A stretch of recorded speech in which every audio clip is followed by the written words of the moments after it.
How you doing there? Welcome back to Babble on Talmud. Today we're studying Daf Samech Vav, Daf 66 of Masechta Menachos. Friends, today's Daf we continue discussing the controversy with Baytos around Shavuot. Yesterday we learned a whole slew of proofs of why we start counting Sefiras ha-omer from the 16th of Nisan rather than from the first Sunday of Pesach. We are going to have now another brisa with some more explanations. There will be some overlaps, but we're going to have some more explanations. Then we'll have kind of a sikum of all of those explanations at the end. We are going to learn about Halachas of Sefiras ha-omer. Now, there are basically 2 or 3 halachas of Sefiras ha-omer scattered throughout today's daf. However, really stick around to the end, and at the conclusion, I will give kind of a run through of some halachas of Sefiras ha-omer that come up on today's daf, whether directly or in Tosfos or in the Shulchan Aruch / Mishnah Berurah, but limited to kind of things that are related to today's daf. So stick around for the conclusion, where we'll have a run through of some halachas of Sefiras ha-omer that is nogea le-maaseh coming up shortly. Processing the harvested barley. Of course, yesterday we learned about the whole event and spectacle of the collection of the Sefiras ha-omer. What happens next? We move on to processing the barley, and we will discuss that. And finally, at the end of today's daf, we will discuss Matnos kehunah for unused barley flour. Of course, as we know, 3 sa'as of barley would be collected according to the Chachamim, which is 1 ephah, yet only 1/10 of that in asiris ha'ephah was what was actually used for the mincha. What happens to the rest of the 90% of the barley, of the ground up barley, and what are they chayev in terms of challah, in terms of trumas ha'maasros? That we will discuss at the end of today's daf. So friends, a lot of great stuff on today's daf. So let us jump in. Friends, we begin on daf samech hey amid beis, about 10-15 lines from the bottom. At the beginning of the line, Tanu Rabbanan, the rabbi said, Usfartim lochem, and you will count for yourselves, that everyone needs to count for themselves. Everyone's got to count for themselves. Tosfos points out that this is unlike, for example, when it comes to, was it Yovel, right, that it says, with the safarto lecha, sheva shanim, sheva paimim or something, but who does the counting there? Bezdin does the counting. However, when it comes to Sefiras ha-omer, each individual person counts.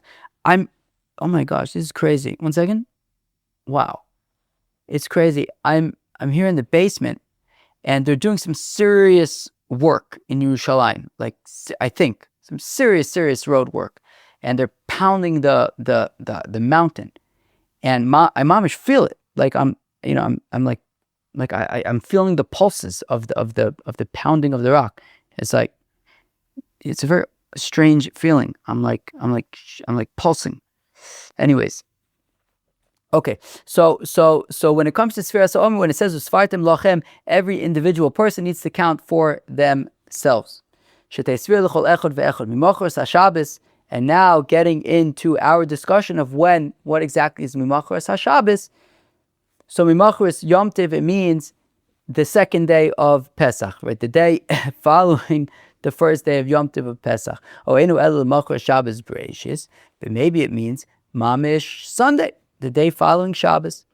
Rabbi Yossi Babuda Omer says, Rabbi Yossi Babuda Arei Omer, that the pasuk says, Tispu Chamishim Yom. Well, the thing is that you got to count 50 days, not 51, not 52, not 53, etc. 50.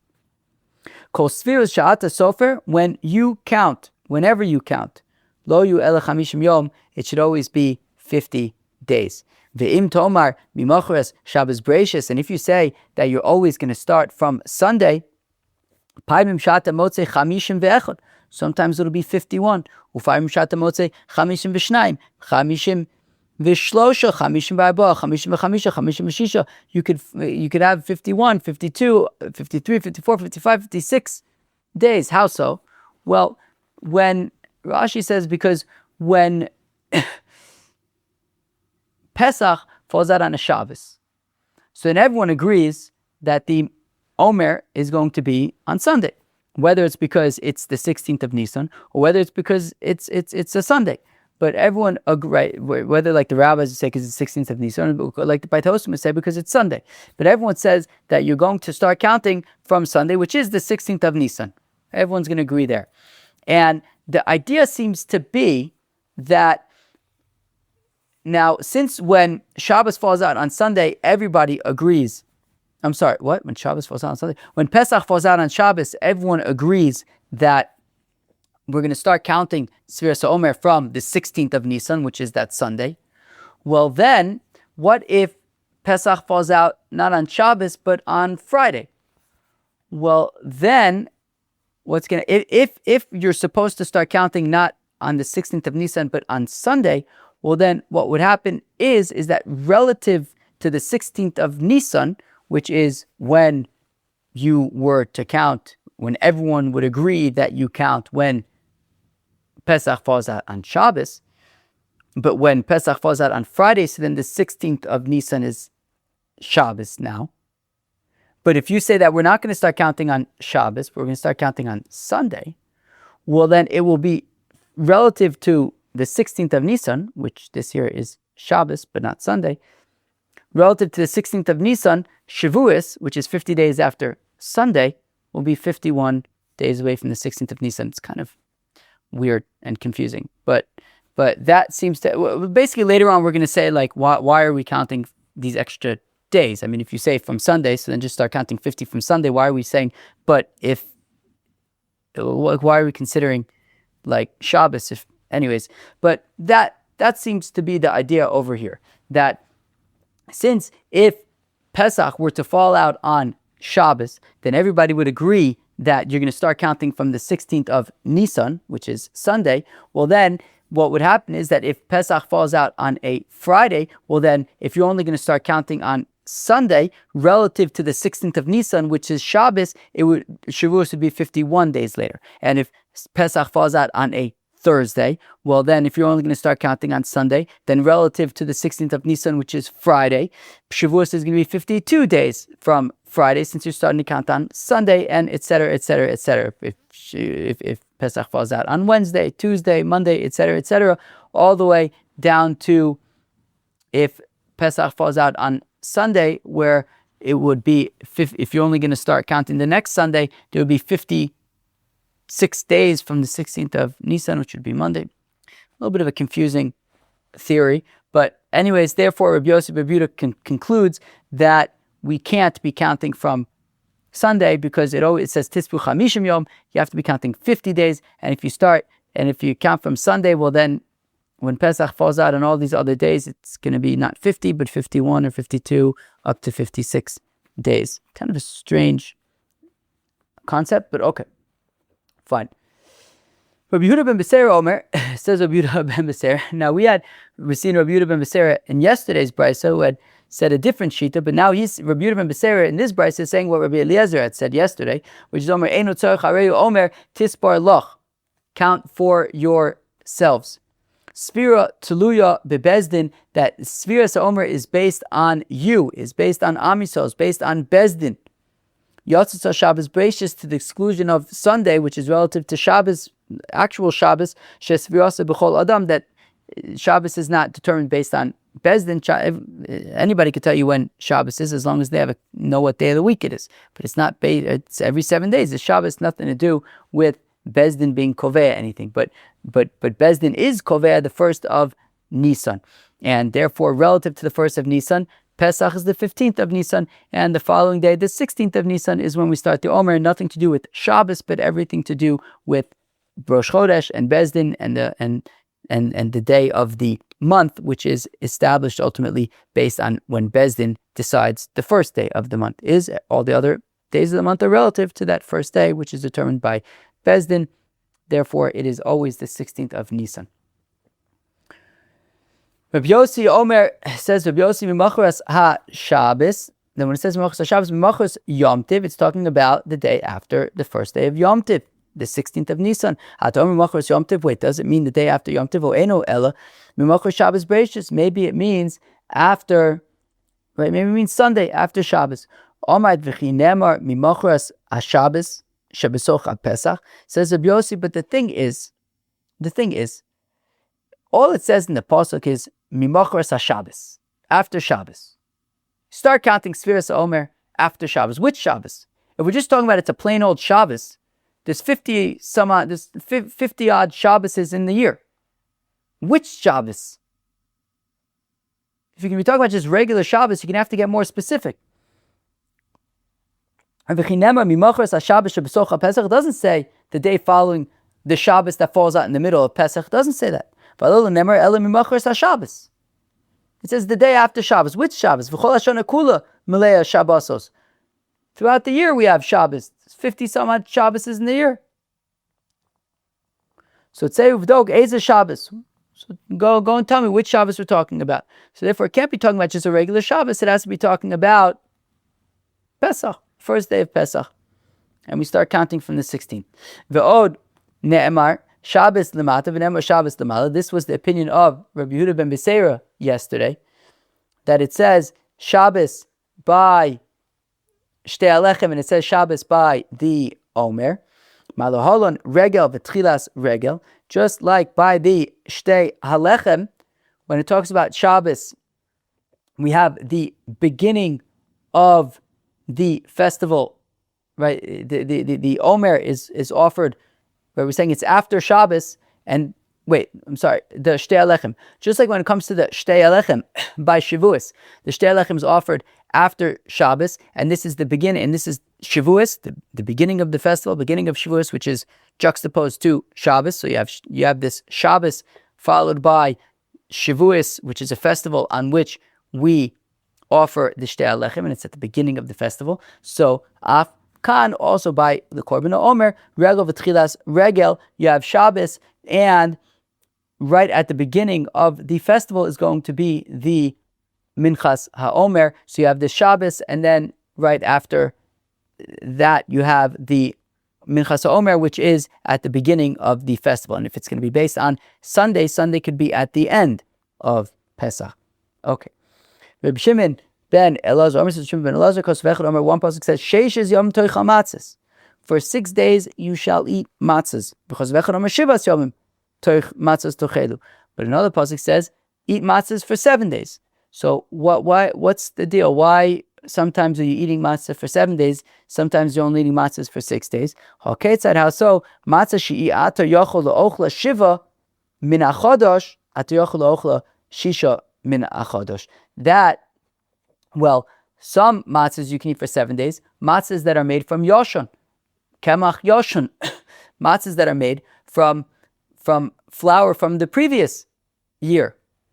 Matzah made from new grain, from chadash, you can't eat all 7 days of Pesach because the first day of Pesach is before the Omer has been offered. But for the next 6 days of Pesach, you can eat matzah that has been made from chadash, from the new grain, since the Omer is already being offered on the second day of Pesach, and therefore from days 2 through 7 of Pesach, you can be eating matzah from chadash. So we see that the Omer is offered on the second day of Pesach consistently.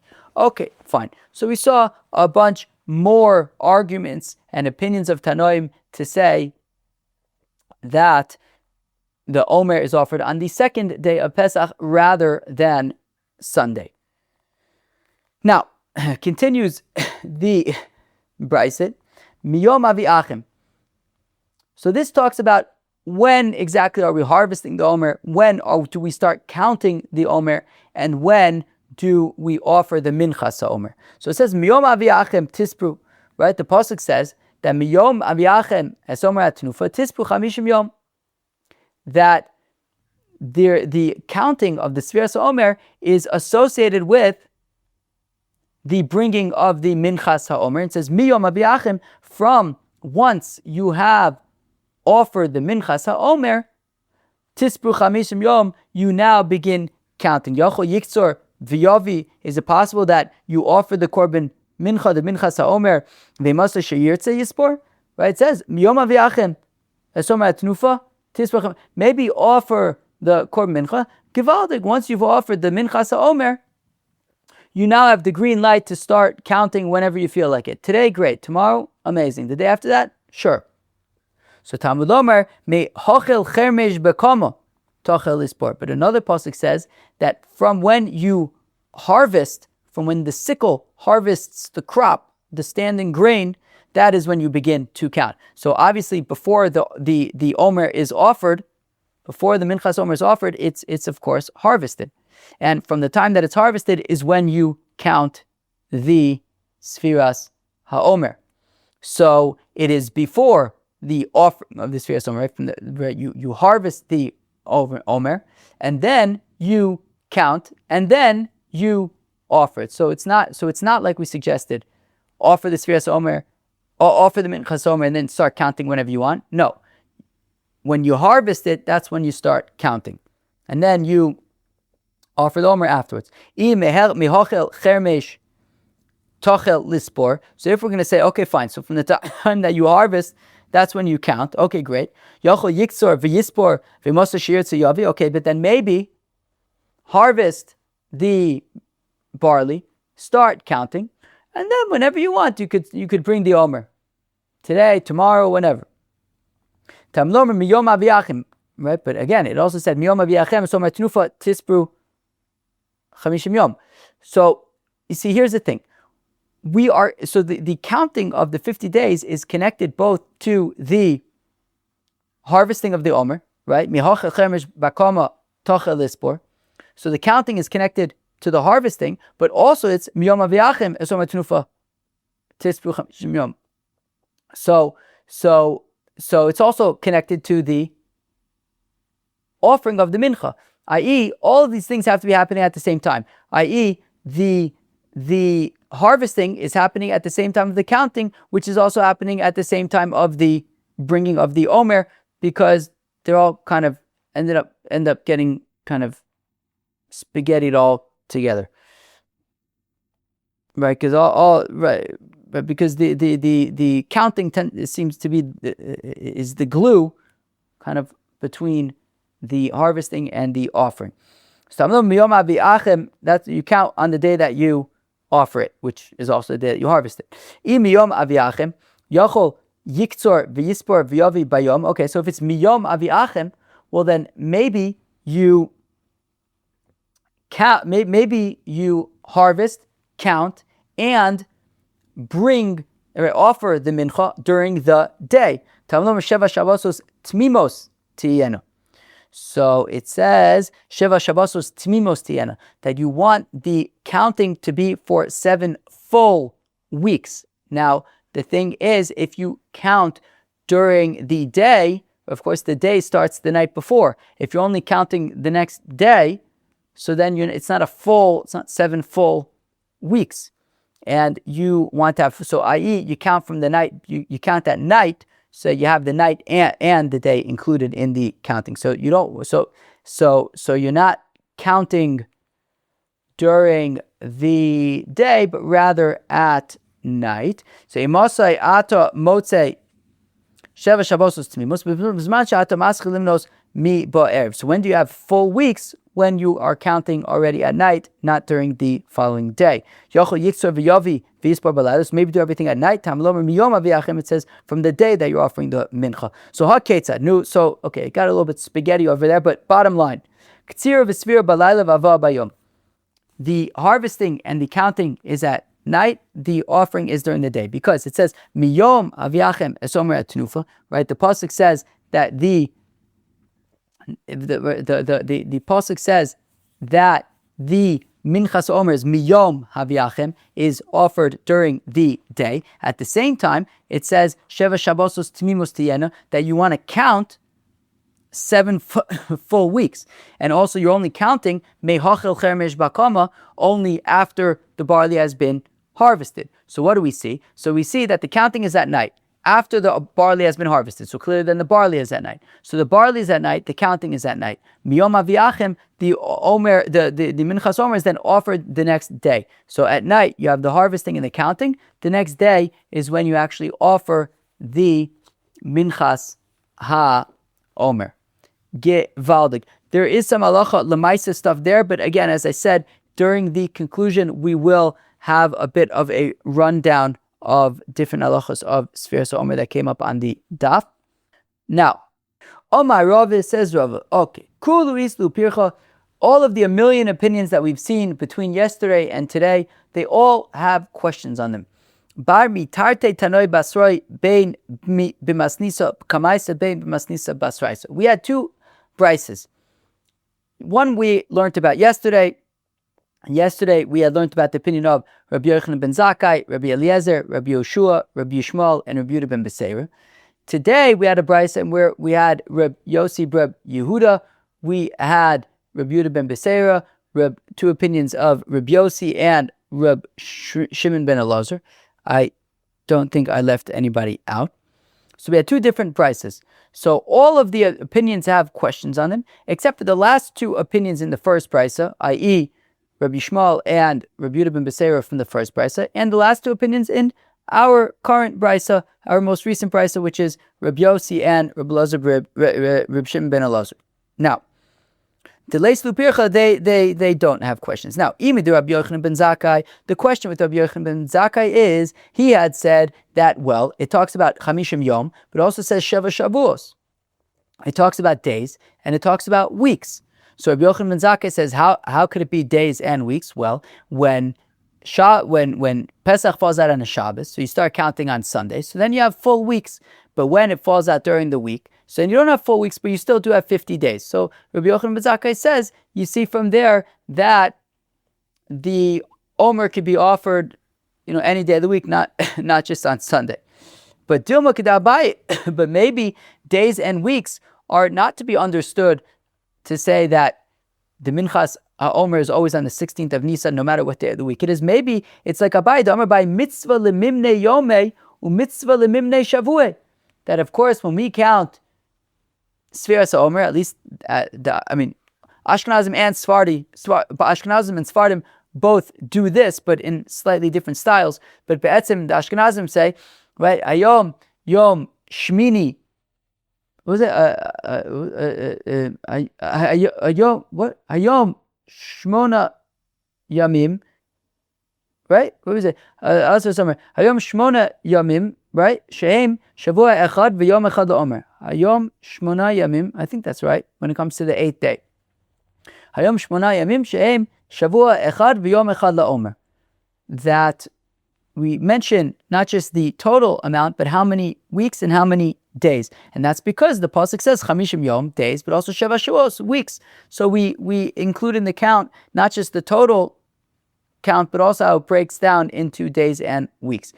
Imid Rabbi Eliezer, Rabbi Yeshua. Now, Rabbi Eliezer, who said that it's Tispor Lach, that it's based on the count of Bezdin, not based on Shabbos, which has nothing to do with Bezdin. And Rabbi Yeshua, who says that it's based on some objective date, such as the 16th of Nisan, rather than whenever Shabbos happens to fall out during Pesach.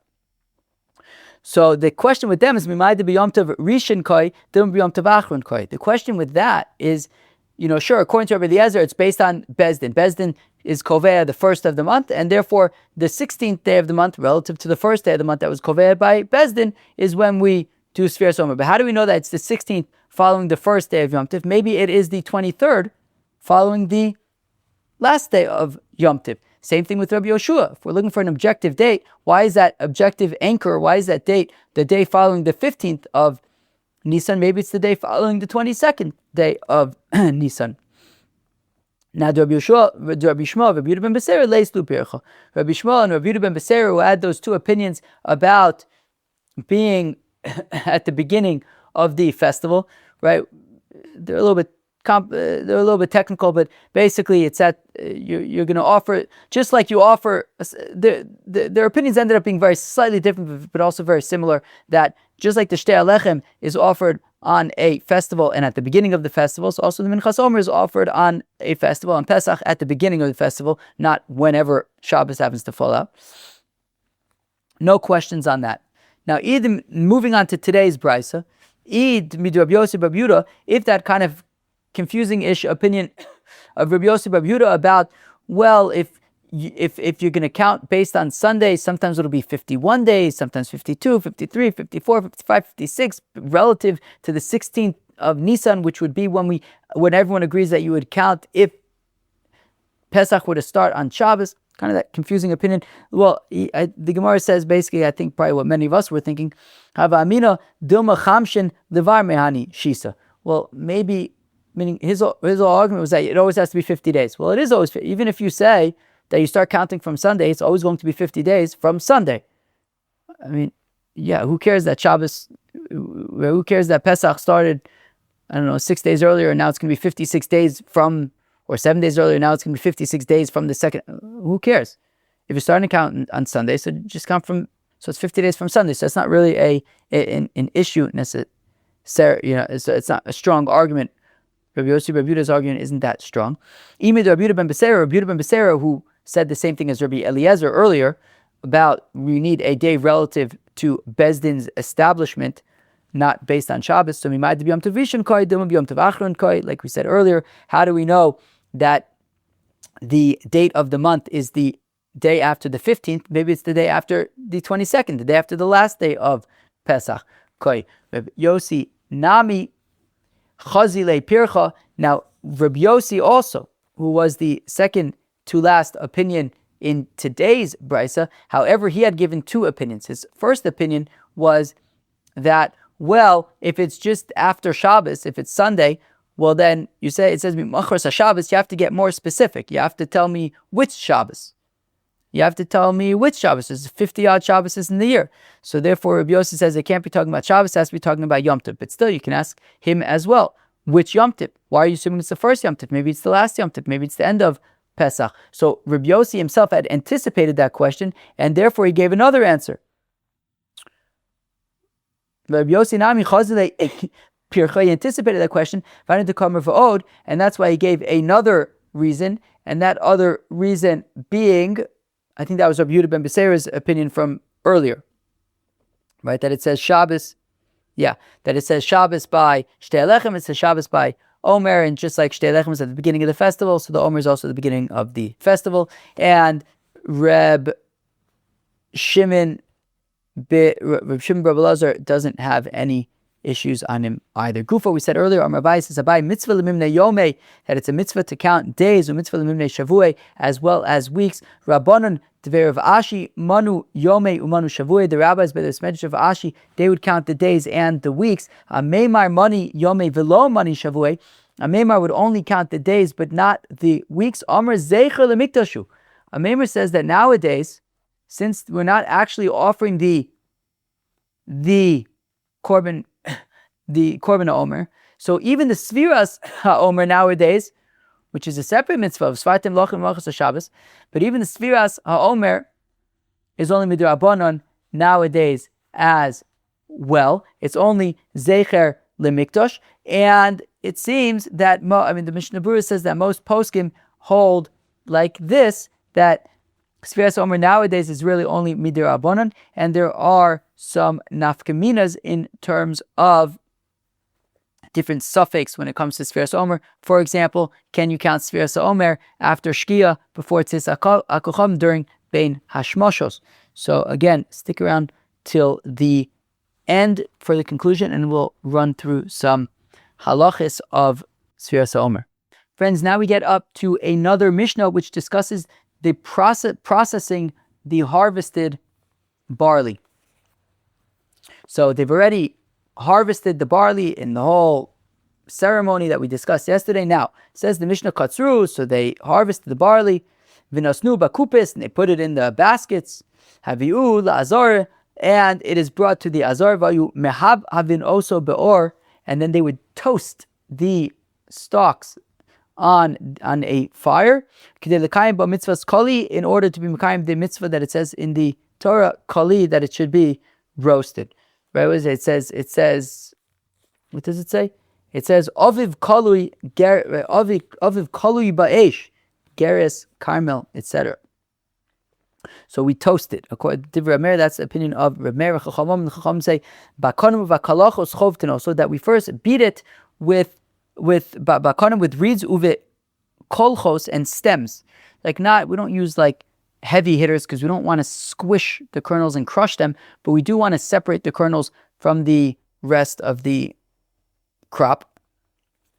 And so we kind of process them with these stems and reeds. Kedei shelo yismaich, right? We use these softer kind of separators, right? Things to beat them with in order, so that we don't squish them. Nasnula abuv, and then they take the kernels and they put them in a pipe. The abuv aya minukov, and the pipe had holes in it. It was perforated.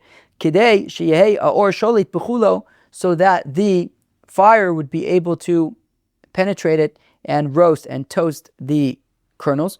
Shatchu ba'azar, after toasting the kernels, they would be laid out in the azar v'ruach menasheves bo, and the wind would blow on them in order to dry out any moisture.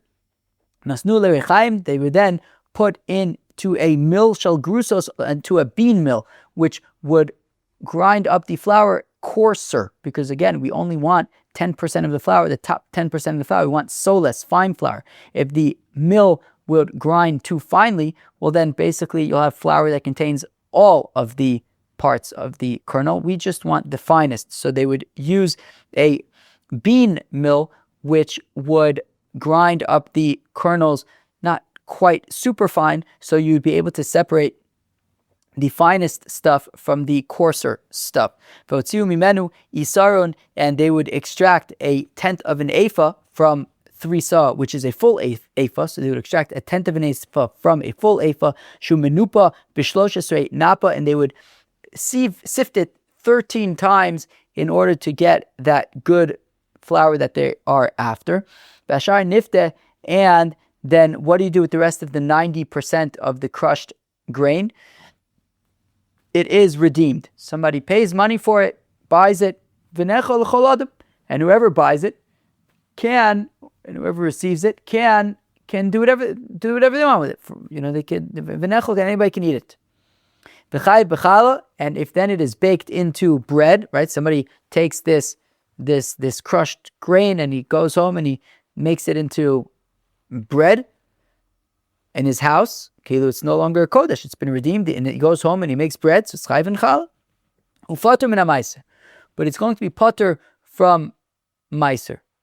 But it is going to be potter from meiser, since it was the meruach. We're going to talk about this in the Gemara. But since the meruach, right, because something only becomes chayiv in trumas and meisris, one. I think there are basically 2 ways. I think one is that all of the grain is loaded into the granary, and then you kind of flatten out the top of the pile, which is like the final step in kind of processing the grain. You have it in a pile and you've flattened it out the top. I don't really understand what meruach is, why you have to flatten out the top. We have any grainers at Babble on Talmud? But anyways, meruach is like that final step. It's the makeh b'patish there on processing grain. It's the final step. Once you've done meruach, now it's chayiv in trumas and meisus. I think alternatively, even without meruach, I think taking it into your house, road pnei abayis, I think would also make it chayiv in trumas and meisus. Now, in the case of this grain, so the meruach happened in the azara, in the kodesh, while it was still kodesh, and therefore, I don't know if the meruach necessarily happened in the azara, but it definitely happened while it was kodesh. And therefore, because the meruach was while it was kodesh, it's going to be potter from trumas and meisris. Rabbi Kiva mechayiv b'chala uv meisris. Rabbi Kiva says chayiv in chala when a person takes home that other 90% and makes it into bread. But also he says it's chayiv in meisris, and the Gemara is going to explain why. Says the Gemara, Tana Rabbana, the rabbis taught aviv ze aviv, that aviv is the early ears of grain. Kalui, that then would be toasted ba'esh in fire. Mlamich ayu Yisrael mehav havin oso ba'esh k'tei l'kayim bo mitzvahs kol divrei Meir. Like what Meir said in the Mishnah, that they would take the stalks of barley and they would toast them in the fire. The Chacham say, Ein or lashon kali. The Chacham disagree. They say that when the pasuk says kalui, that isn't toasting directly on fire. Elo davar acher, there is an intermediary between the fire and the kernels. Lishna achrina ein lashon kali ela davar kalil. Alternatively, kalui means something that is shiny. Okay, said how so? Abuv shel klayos aya sham. There was an abuv, which was a shiny copper pipe that the kernel roasters would use, and it was there in the base of Mikdash. Vaya menuka of kichvara, and it was perforated like a sieve. Kadesha tehei ha-or shaletes bechulo, so that the fire would be able to penetrate and toast the kernels. So the kernels were not toasted directly above the flame, but rather in a pipe that was directly above the flame. Aviv kalui geris. That when the pasuk says Aviv kalui ba'esh geris carmel, so any odea, I don't know. Im aviv kalui, is it saying that the whole grain is toasted? Im geris kalui, or if it is the flour, the ground grain that is toasted. So is it toasted before it's ground or after it's ground? Ha-omer ba'esh, when it says kalui ba'esh, hifsik ha'inin. The word esh is a hefsik between aviv and geris, i.e., that the kalui is referring to the aviv. They are roasted before they are ground. Carmel, when it says carmel, rach v'mol. Carmel is in a tricon, an abbreviation. It stands for rach, soft, v'mol, and squishy, right? Squishy? Yeah, I think squishy. Squishy?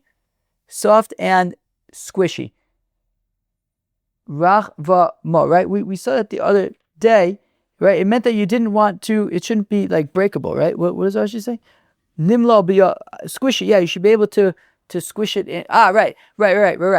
We said the other day that you want to bring barley from close to Yerushalayim because it has to be soft and squishy. And if you bring it from too far away, it'll be hard. So yeah, it means soft. You should be able to, it should be squishy. It should be squishy. Soft and squishy. V'cheinu ha-omer, and similarly, there's no trikin in the pasuk that says v'cheinu ha-omer, the ish ba mibal shalisha, that it says by Elisha that there was a famine, and it says that a fellow came from Baal Shalisha vayav Elisha Elokim. He brought to Elisha lechem bikurim, some first breads. The esrim lechem sorim, there were 20 barley breads. V'chayim b'tziklono, and these kernels b'tziklono. We'll explain what that is. Vayomer tein la'am vayochelu, and Elisha says, give to the people so that they can eat it. And what does b'tziklono stand for? Ba, he came, the yotzak lanu, and he spread out the food for us. V'achalnu, and we ate it, v'nave haya, and it was very beautiful.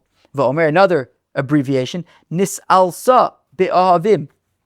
Pasuk in Mishlei talks about a harlot who seduces a young fellow and says, nis'alsa be'ahavim, we will enjoy ourselves in making love.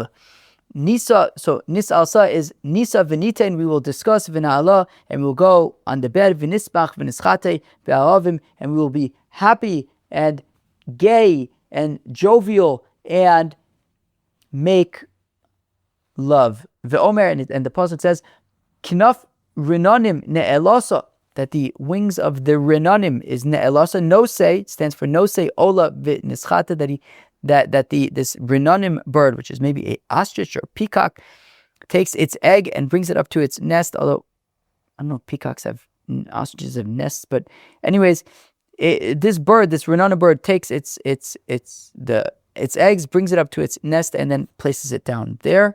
Haomer, and also the pasuk says by the Bilam's ass, by his donkey. Ki yarat aderech linegdi yara ra'asa natsa, that Bilam's donkey was scared. It saw the angel standing on the road with its sword drawn, natsa, and therefore it veered to the side. So these were different psukim that also had abbreviations in them. Divrei Rabbi Shmuel, Tana Rabbi Shmuel says, Carmel, what does Carmel stand for?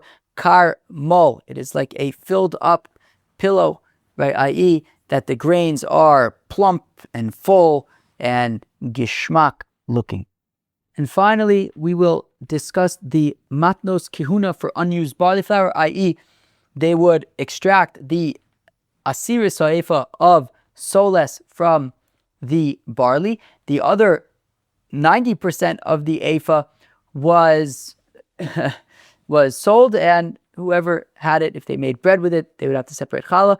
Now, the Tanna Kama said there would not be any trumas and maasros necessary. Rabbi Akiva says trumas and maasros are necessary. The question is why? Why does Rabbi Akiva say that you would have to separate trumas and maasros from this barley? After all, it was hektish at the time of Meiruach, when it should have become chayiv in trumas and maasros. When it should have become tevel, it was already hektish. It was already set aside and was going to be used for the minchas ha-omer. So why would Rabbi Akiva say that it's chayiv in trumas and maasros? Rabbi Akiva mechayiv b'chala uv'maasros. Rabbi Akiva says that this 90% of the grain of the barley would be chayiv in chala and maasros. Omer Rav Kahana says Rav Kahana. Omer Hoy Rabbi Akiva, that Rabbi Akiva would say Meiruach hektish eno poter. That Rabbi Akiva would say that, well, just because something is hektish doesn't mean that it's poter from trumas and maasros. When you do meiruach, when you do the final step of processing and harvesting grain, it becomes tevel and chayiv and trumas and maasros, even if it is hektish. Most of Rav Sheshes asks the question, Moser shalosh soyin alalu, that with this 90% of this barley, mao you oisimbo, what would they do with it? Nifda v'nechol l'chol adam, it would be redeemed, and whoever now has this barley, they can eat it. B'chayiv b'chalif, if they make it into bread, it's a dough, it's going to be chayiv to separate chalif from that dough.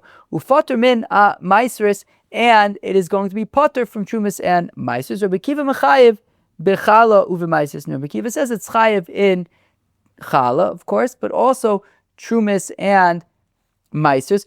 And amrulo, they said to Rabbi Akiva, but wait a second, Rabbi Akiva, don't you agree with us that poda miyad gizbar yochiach, that in the case that of if somebody is poda grain from the gizbar, from the temple treasury, shechai b'chalu fater min ha-maasros, that it will be chayiv in chala but potter from trumas and maasros. Now, the fact that the Chacham replied to Rabbi Akiva and say, Rabbi Akiva, I don't understand why you're saying that the barley of minchas ha-omer is chayiv in maasros. After all, you do agree with us that if you were poda grain from the temple treasury, it would be potter from trumas and maasros since it was hektish.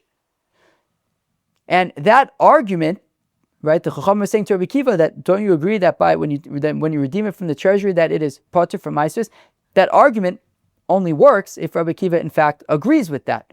So now, if Rabbi Akiva does in fact agree with that, so then it would seem that Rabbi Akiva says that grain of hektish is potter from trumas and maasros. So to say that the reason why Rabbi Akiva says chayiv in trumas and maasros is because Rabbi Akiva says that grains of hektish are potter from trumas and maasros can't be true, since the rabbis respond to Rabbi Akiva and say, well, you agree with us when it comes to grain that has been redeemed from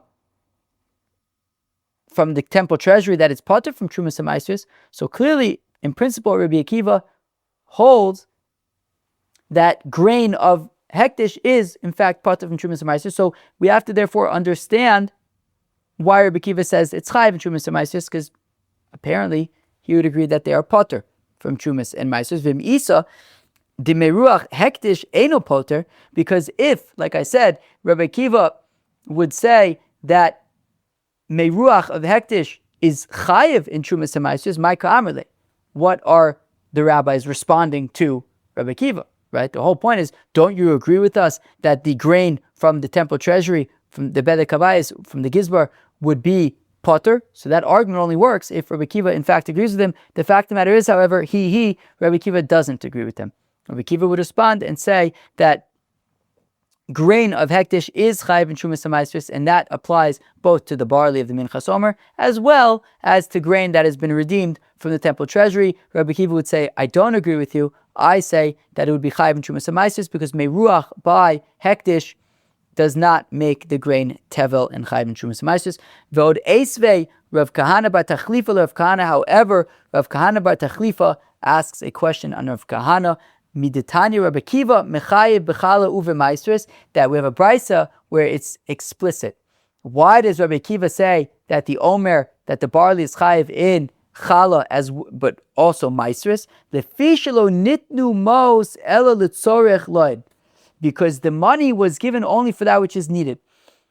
The Rambam in the 4th perek of Hilchos Shkolim, Halacha Aleph, he lists the many items, right? He lists items that were purchased by the Trumas Halishka, by the public funds. One of the items on that list is the Minchas ha-omer. Okay, so I imagine maybe the field perhaps belonged to a private person, and the barley had to be purchased.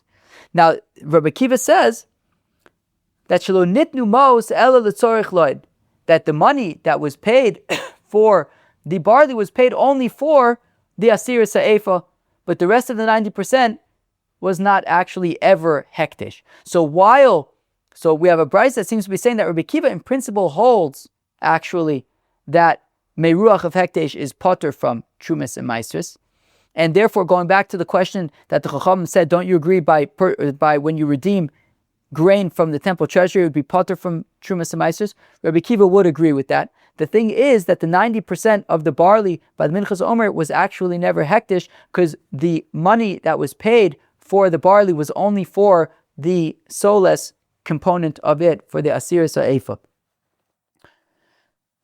So the money was only for what they needed. Ha-omer of Yochanan, rather says of Yochanan, Talmud aruchu befiv Rabbi Kiva shelo nitnu mos el letzorech lohen, that rather Rabbi Akiva's position was that the money, in fact, for the Minchas ha-omer that was paid for the barley was only for the asir sa'efa, which means that the 90% was never actually hektish. And because it was never actually hektish, so then kamuvan, it is going to be chayiv in trumas and maesters. Friends, that was Daf Samech Vav, Daf 66 of Masechta Menachos. Friends, on Daf 66 of Masechta Menachos, we continued with more opinions about the controversy with Baytos around Shavuot, around Shavuos, with I think maybe four more opinions about how we know that Sefiras Haomer begins on the 16th of Nisan rather than on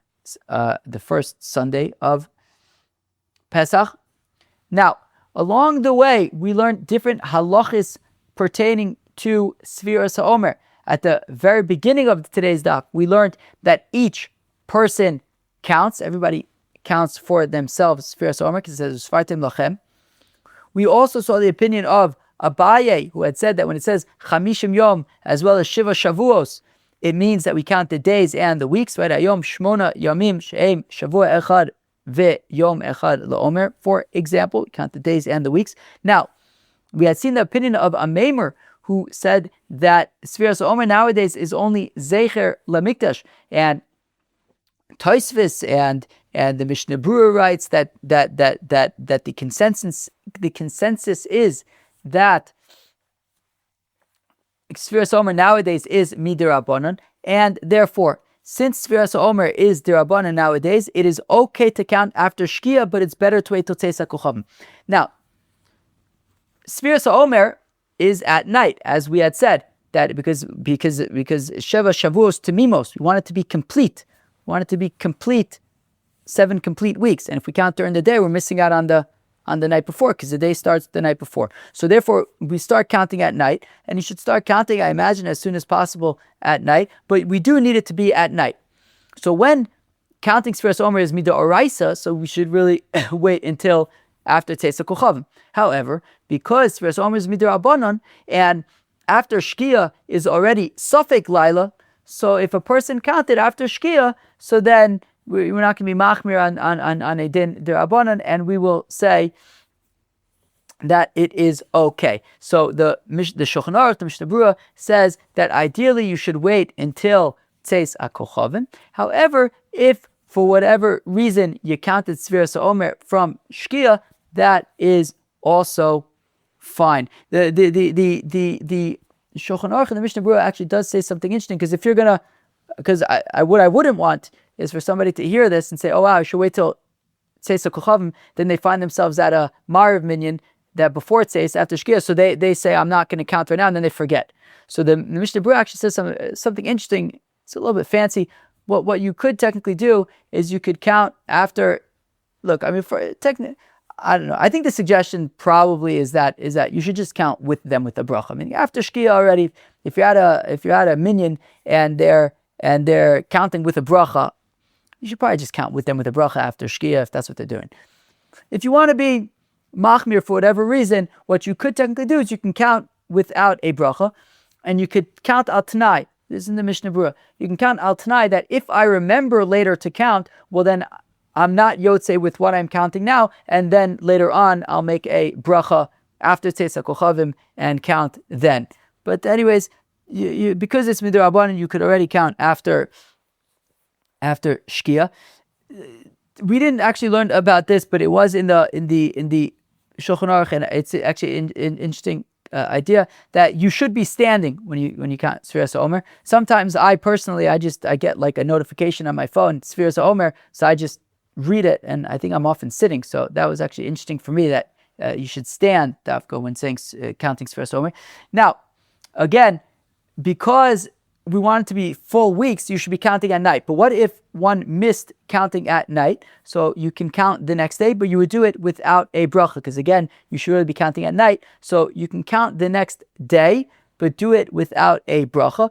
And so long as you count, if you missed it at night and you count the next day, you can continue counting, moving forward with a bracha. If you missed counting at night and during the day, i.e. a full day, well then it wouldn't be considered. There are those opinions that say it would not be considered tamimos anymore, and therefore you would just continue counting, but without a bracha. Though you would continue counting, because apparently there are those whose opinion is that each day is a separate mitzvah. I didn't come across that, but apparently that's another opinion. So you would still keep counting, but without a bracha, out of the concern for the opinions who say that it wouldn't be tamimos anymore.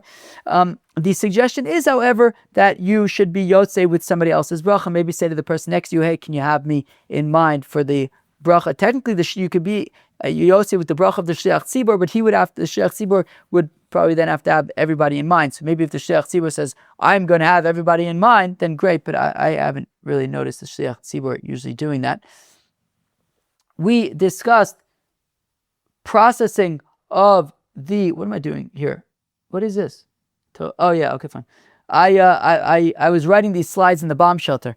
I had to run to the bomb shelter right before I recorded this. I was in the middle of making slides, so I was sitting in the bomb shelter making these slides. Anyways, processing the harvested barley, right? So after the barley has been harvested, it's brought to the Beis Hamikdash and it is processed. So Reb Meir says that you toast the whole grains. The rabbis say that you separate the kernels. First you separate the kernels and then toast it in a copper pipe. And finally, the Matnos kehunah for unused barley flour for the 90% that didn't make it into the soles. The rabbis say it is challah is chayev, maasros is potter. However, Rabbi Akiva says challah and maasros are chayev, and we said ultimately in the Gemara the reason is because according to Rabbi Akiva, when the chumas halishka is used to pay for the barley, what is being purchased is really just the 10% that is going to be the soles. The rest is not actually being purchased, and it's not hektish. Because it's not hektish, then it would be chayiv in chumas and maasros. Friends, that was Daf Samech Vav, Daf 66 of Masechta Menachos. I hope you enjoyed. Have a great, great, great day.